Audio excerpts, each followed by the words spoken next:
Hi hello friends, வாங்க இன்றைக்கி நம்ம எம்கே விலாக்ஸில் மேங்கோ வச்சு எப்படி ஜாம் பண்ணலான்னு பார்க்கலாம். இதுக்கு நான் 5 மாங்காவை நல்லா கழுவி எடுத்துருக்கேன். இது தோல் சீவிட்டு கட் பண்ணி எடுத்துக்கலாம். இந்த மாதிரி சின்ன சின்ன ஸ்லைஸாக கட் பண்ணி எடுத்துக்கலாம். இப்போ மிக்ஸி ஜாரில் சேர்த்து நல்லா ஃபைன் பேஸ்ட்டாக அரைச்சி எடுத்துக்கலாம். பாருங்கள், இந்தளவுக்கு நல்லா ஃபைன் பேஸ்ட்டாக அரைச்சி எடுத்துக்கோங்க. அப்போ தான் நம்ம ஜாம் வந்து எடுத்துருக்கேன். அதில் 1 கப் வெல்லம் சேர்த்துருக்கேன். அது கூடவே ஒரு 1/2 கப் தண்ணி சேர்த்து இதை பாவு காய்ச்சி எடுத்துக்கலாம். பாருங்கள், இந்த மாதிரி ஒரு கம்பிப்பதம் வந்ததும் நம்ம ஆஃப் பண்ணி இந்த பாவை எடுத்துக்கலாம். அடுத்து ஒரு பேன் வச்சு அதில் அந்த வெள்ளைப்பாவு கரைச்சி ஊற்றிக்கலாம். இந்த வெள்ளைப்பாகை வடித்து இந்த பேனில் சேர்த்துக்கலாம்.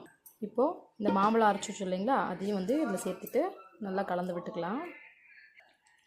இப்போது இந்த மாம்பழ பேஸ்ட்டையும் சர்க்கரை பாகையும் நல்லா கலந்து விட்டுக்கலாம். இது நல்லா கலந்துட்டே இருங்க, கைவிடாமல். பாருங்கள், நல்லா கெட்டியாகி அந்த மாம்பழத்தோட பச்சை வாசமும் போயிட்டு நல்லா ஜாம் பதத்துக்கு வந்துடுச்சு.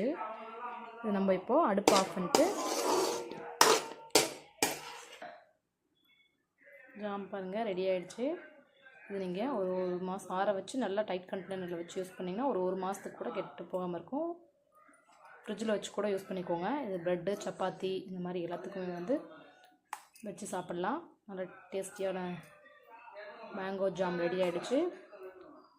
நீங்களும் இது மாதிரி ட்ரை பண்ணி பாருங்கள் ஃப்ரெண்ட்ஸ். Okay friends, thank you.